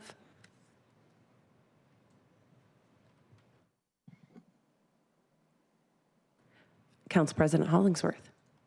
Thank you, Councilmember Foster, and thank you all for being here. Everything that you all talked about, completely heard the same things. And one just quick comment too, which this is understanding why this is important. I have, elderly people in my family, and my mom's been targeted for, scams on her bank account. I have an aunt who was sold car insurance, never owned a car, but has been paying it for the last couple of years. And I think about our biggest assets, trying to protect that piece, and which are people's homes. So I do really appreciate this legislation. And yes, the community has been doing this, and I think it shows also the seriousness that the city has, and the commitment with Councilmember Foster and council members and people within the city that, we're trying to find some legislative legal pathways for protection. And one of the questions I had, literally while y'all were talking, I was looking at all the letters that some like my family members had received, as far as someone knocking on the door and leaving a signed sale agreement on the front porch with their signature and an offer in an envelope that had the house deed, the whole nine, these tactics that people do. One of the questions I have is, what are, besides the legislation, what are some ways that you all have been able to connect with people to save people's, homes if they don't, because usually people feel like they have to sell or they are subject to sell or whatever, what have you, is because they don't have resources for some improvements they need to make. They cannot age in place. The taxes are high. They did a reverse mortgage and their kids found out after they died.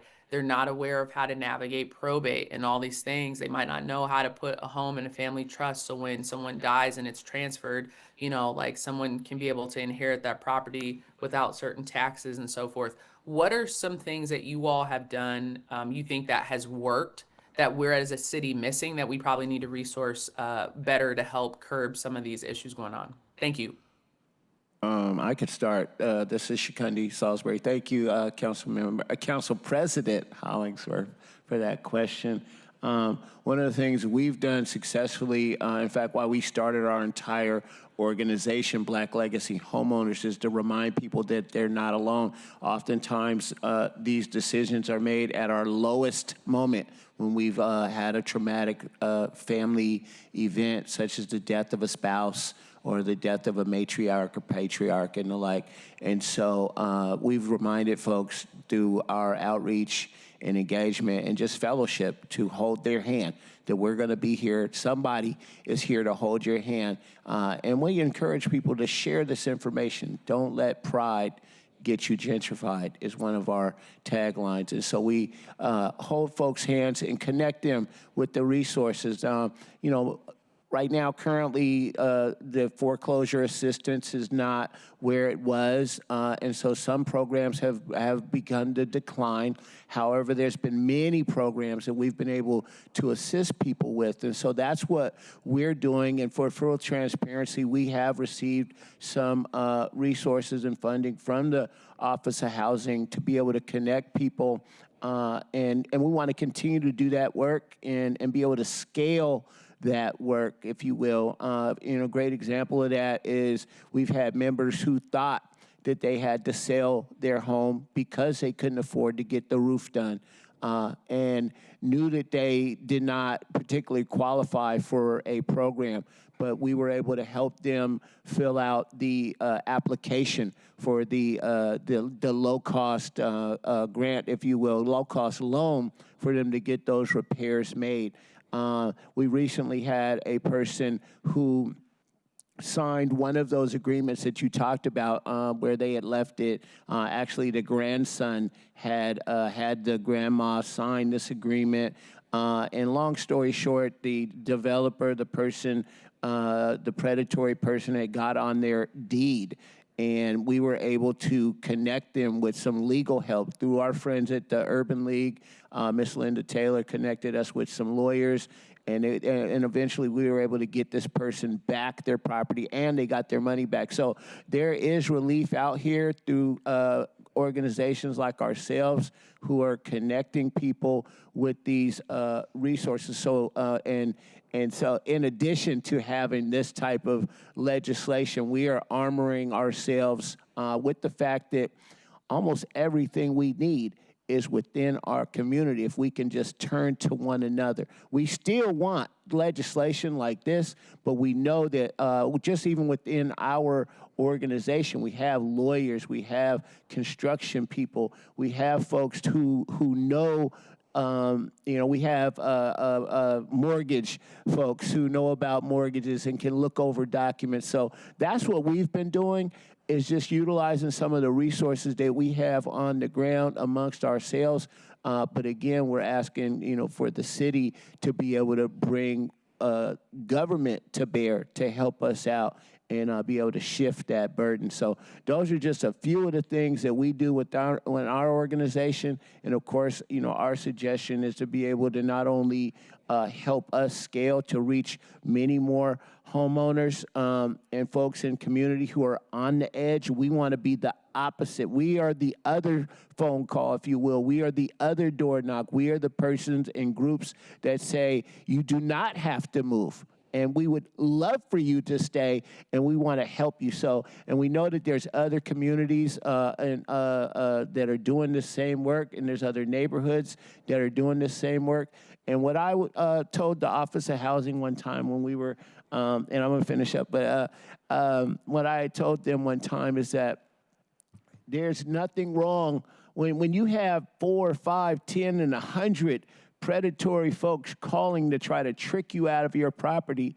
It's okay to have 3, 4, 5, 6, 7, 8 redundant organizations, if you will. If I'm calling somebody or I'm talking to somebody in Rainier Beach about saving their house, and Greg talks to them the same way, that's okay. There's not just one person. In fact, if all of us talk to somebody at Beacon Hill at the Red Apple and we tell them the same information, oftentimes the message the messenger is just important as the message. So I guess that's one of the things I would like the city to do, is to move away from this kind of we've got that one service provider or that one community group that does that, and we've put all our eggs in that basket, right? And because we know that there's way more than one person calling us, right? And so most certainly we could do that. So those are just, some of my suggestions, if you will, and the things that we are doing at Black Legacy Homeowners, and seeing our other, I guess what I would call peer organizations in community as well. Thank you so much for that. If there's anything anyone would like to add, I'd love to hear that. And then I'll be turning to Councilmember Rink for her questions next. I'm kind of hesitant because what I realize is that, and I'm going to do it fast. I'm sorry. No. It's good. You're good.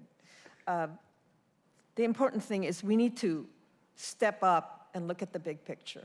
Because for me, these robocalls are the vultures that's coming in and picking on our community. The bigger picture for us in Beacon Hill in the stay in place are 2 strategies. One is, how can we help manage the cost of living in Beacon Hill. So there are many programs that the city has in terms of reduced utility costs. There is weatherization that, because we're dealing with health issues, and by the way, this is a paranoia and psychological health issue also.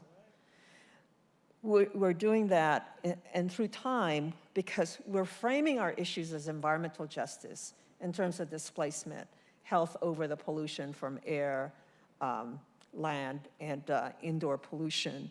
You know, the conversion of oil to electric. There are many, many programs, the assessors, senior reduced taxation, property tax rate. I think at some point we are just running here and there, and this bundling needs to occur. So part of what we're going to go to our council member Lynn is to really say we need an EJ plan for Beacon Hill. Because when you zoom out, right, this is the continuing legacy of redlining. Redlined in, redlined out. And so that is part of the strategy of what we're trying to do. The other thing is that we need you to really take a hard look at the comp plan. Our hope is our children and the friends of our children and those folks can stay in Beacon Hill, and we're looking to help develop our property in the family, for the friends of the family. And one of the recommendations we made is defer that construction permit, $60,000 to $70,000, until point of sale. We want to be able to help, and we have surveys that we've done at Red Apple through our partner coalitions for immigrants and refugees, from CIRC, for ACRS, CICS, and so forth, to get that. And in full transparency, we are 6 to 8 volunteers in Beacon Hill Council. We were asked to become a nonprofit many years ago to be able to connect with the city because they are giving grants. But we chose not to because we want to be as pure advocates as we can be. And there is still that need. So I love that this is something specific that can be done that is now. And we need to look at, this is one of those diagnostic pieces, but we really need to look at what is driving this. And we need to go back to that racism at the get-go. Yeah, I would say two things. One is we have a copy of the community policy brief at our office, particularly page 33, 34. So when somebody says they get a solicitation, we give them a copy, and we'll actually mail it to the party that sent them the inquiry. We'll pay for the stamp to send that. So the party gets this policy brief document. While this might, I mentioned that I was part of the Black Home Initiative core team. I'm glad that Michael Brown's name got mentioned in this work. And while this might sound counterintuitive, how about helping more Black folks be first-time home buyers? Because when that happens, they are going to be educated about the predators out there in this current state, because this is such a pervasive situation. So the idea of more home buyers into the system, more educated home buyers into the system will help spread the ability to counteract these predators. Thank you so much for that. And thank you for that fantastic question, Council President. I appreciate that. Councilmember Rink, over to you. Thank you, Chair Foster. And I want to first and foremost recognize that this is just an incredible panel. Thank you all for the work that you do for our neighbors, for our communities. You all are incredible leaders in your own right, and I'm just really grateful that you are before committee today. And my question for you all builds on the question that I had for the staff presentation just around implementation and utilization. And so I'm wondering if each of you can speak to, assuming passage of this and moving forward, how do you see yourselves working with the Office of Civil Rights? We talked a little bit about how there will be a funded enforcement part of this. What would you like to see from that staff person within OCR? How would you like to see them interacting with you and communities to really make sure that we're taking full advantage of the legislation and utilizing this to the maximum extent possible? Yeah, so most certainly, assuming the passage of this, we want to make sure that the Office of Civil Rights is given the actual tools and not just the FTE. I saw in the brief or in the slide, it talked about the FTE and the staff person, but a staff person without the budget or the authority to be able to move effectively is going to have one hand behind their back. And so when I talk about the tools, oftentimes what we would like to, well, at least me personally, and I think I'm speaking on behalf of our organization right now, when I say that, we're talking about the effective marketing techniques, right? What we cannot have is where it's just some QR code, it's on the city website, right? We want to see aggressive action out in community, and wherever that FTE, the person that's hired, if they need to be able to have authentic partnerships and communications with established community groups, right? And so oftentimes we see people who have no tie to that community. So as I mentioned in my last comment, the messenger is just as important as the message. So whoever is working at the Office of Civil Rights to implement this, one, they have the ability to partner, and sometimes that means subcontract, right? But also partner and have the tools, if you will, the language tools, the translation tools, and not only the old school, the PDF, right, but real digital tools, video, things like that to be able to get the message across to homeowners so they can see it in a multi-platform approach, right? And it's not just emails. We need to be able to be just as aggressive as the people on the other side. And how do you do that with one person? I mean, it's a start, but most certainly through the additional resources to scale their efforts.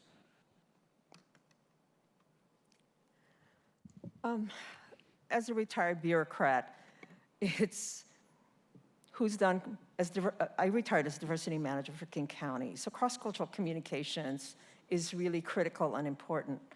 I know Councilmember Foster and all of you work really hard to get the funding from this, but it is just not enough, okay?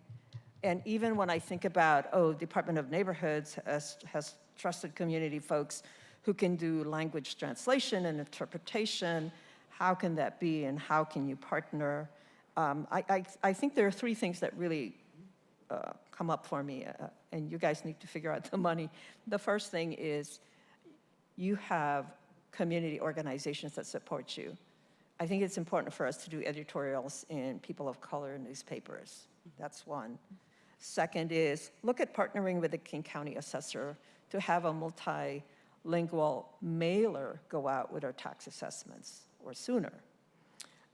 Again, keep looking at the systems you have, the low-income notices that are put out by utilities to homeowners. I mean, that's another venue to be able to get the word out to all homeowners because they get bills. So keep looking at that. And I do think this QR code thing is just killing our communities. Because the ones who can do QR code probably are not necessarily always property owners.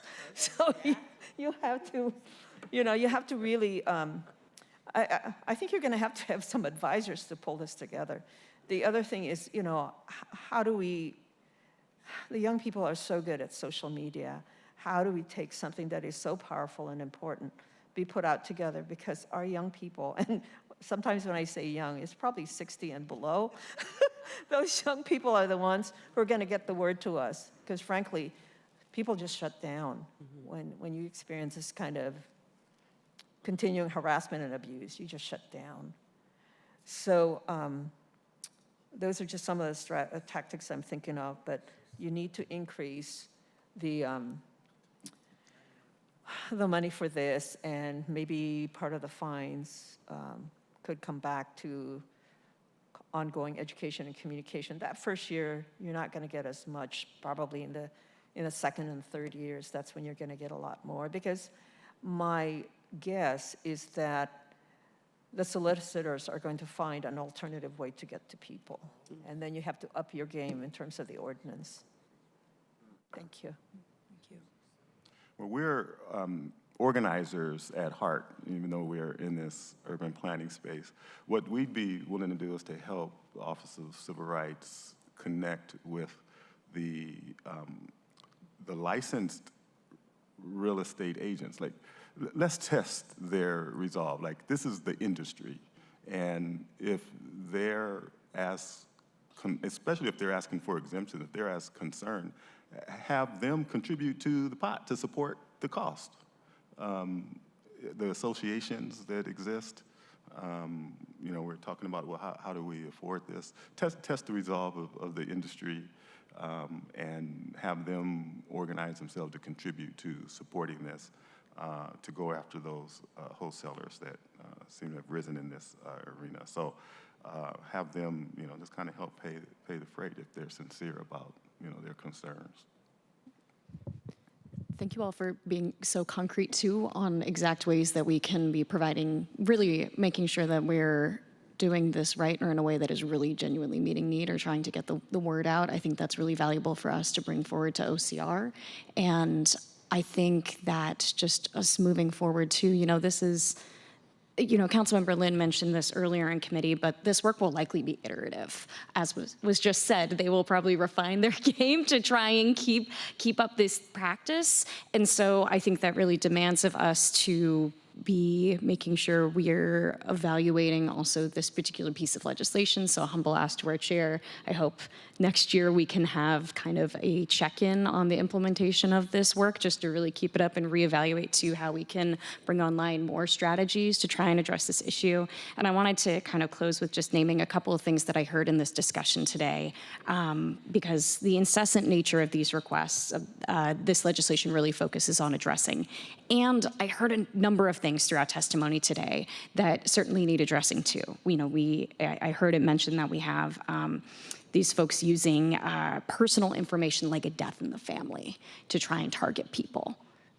That needs to be addressed. I heard a wide range of deceiving practices, official-looking documents, candy, that's still wild to me, a signed sale agreement. That's, I'm sure there's a myriad of other deceiving and manipulative tactics that also need to be addressed. And then the use of AI and whatever all of that means, and the emergence of AI in our communities. And so in my mind, there's a lot more work to do here. So a humble ask that as we move forward, we make sure we're taking this up potentially in committee next year just to evaluate and find more opportunities to iterate on the work. And I thank you again, Chair, for bringing this before us today. Thank you all. Thank you so much, Councilmember Rink. And over to you, Councilmember Lynn. Thank you to our wonderful panel for the years of work all of you have been doing to support our community.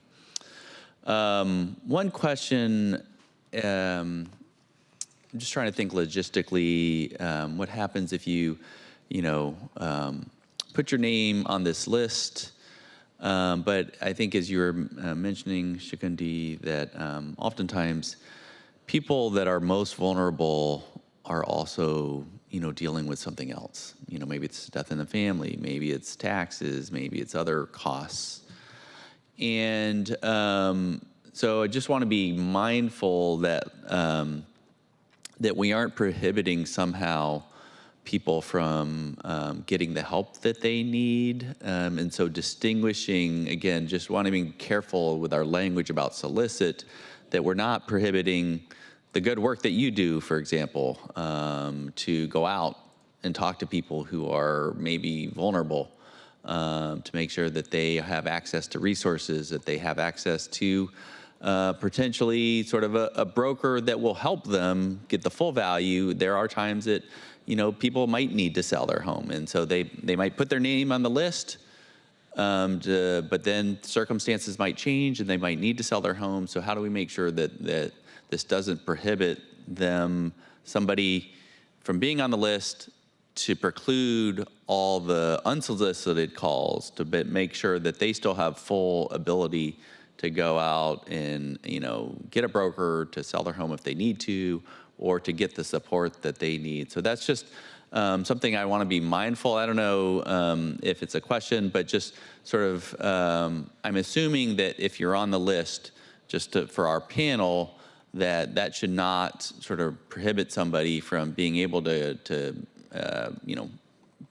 proactively seek a broker to sell their home if they want to, or that if there are resources, that it should not prohibit groups like Black Legacy Homers from reaching out and saying, hey, here's this list of resources. I just want to clarify that's not the intent, and that if needed, we should clarify the language.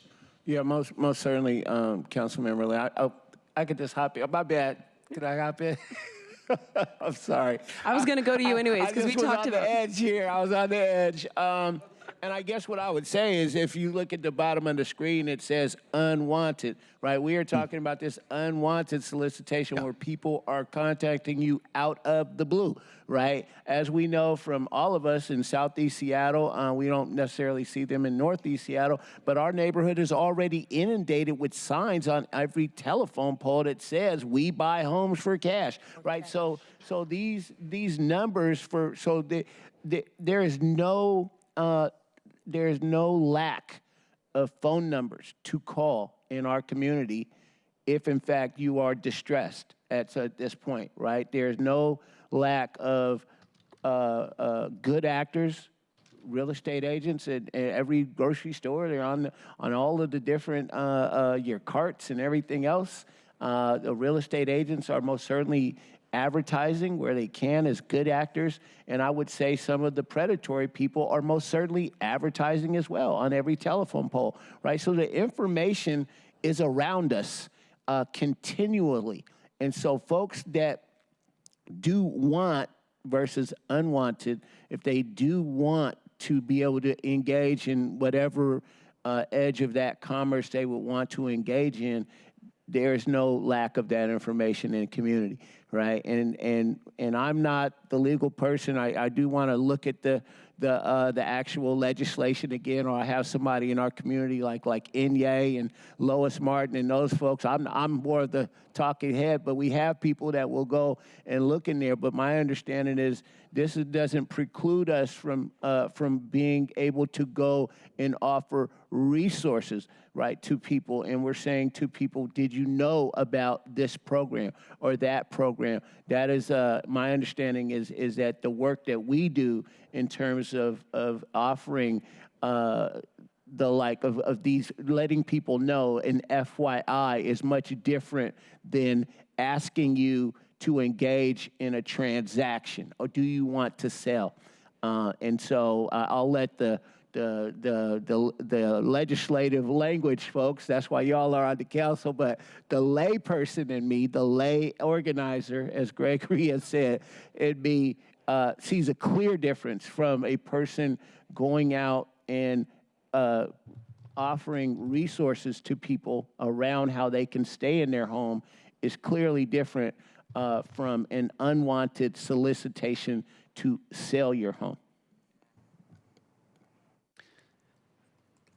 I think that was fantastic. Thank you so much. And Councilman Berlin, I appreciate that question, and I think it's a great follow-up on the questions that you asked earlier. And I just wanted to share, in terms of drafting it, that's part of the reason why we took the approach of creating the opt-in, do not solicit list, as opposed to the zone approach, which you heard folks speak to, that some other cities did, and that's part of how New York did theirs. So we wanted to make sure, and I remember when Mr. Salisbury and I met and we talked about this, you sort of said something around the effect of, well, if somebody wants to sell their house, they can. And if somebody wants to sell their house and they're on this list, this is the intent of this legislation is not to prohibit somebody from putting their house for sale. It's just to stop the unwanted offers coming in. But Councilman Berlin, I really appreciate your question on making sure that we have this language absolutely right so that we're not precluding any of the good work that our community members are doing. And I know one of the benefits that we have of Councilman Berlin being on council is not only is he a great lawyer, but also, a great representative, but also a lawyer. And so he's bringing his eagle eye. So I look forward to more engagement with your office in the next couple of weeks on this. Councilman Berlin, did you have any other questions? I think I saw your hand go down. No, I just want to clarify that yeah, and I'd love to work with your office. Just want to make sure that if somebody gets on that do not solicit list, that doesn't preclude some of our community organizations from working with that homeowner that there's sort of a carve out, or that they're not inadvertently wrapped into that definition of solicitation. So that's all. Thank you. Thank you. I think that's fantastic. And I think, again, it goes well with what Council President asked earlier in terms of those existing programs that we know work so well. And we want to make sure that we can still allow the outreach coming from those programs like weatherization and others. Colleagues, not seeing any further hands, and I want to turn to our panel and say thank you so much for joining us today and for sharing your wealth of knowledge and history and context with us. This is incredibly helpful as we begin considering this legislation for council. So I will close us out here and say, as we heard at the beginning of this meeting, this item is on our agenda today as an informational item. I think we heard lots of fantastic questions and engagement from our council members today. We plan to have this ordinance on the agenda for official introduction at the next committee meeting on July 8th. And we will be engaging with council offices to make sure that we have the appropriate timeline for amendment concepts. With that, is there any further business to come before committee?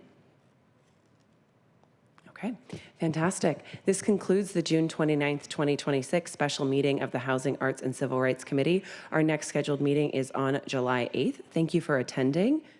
It is 11:33 a.m. and we are adjourned. Thank you.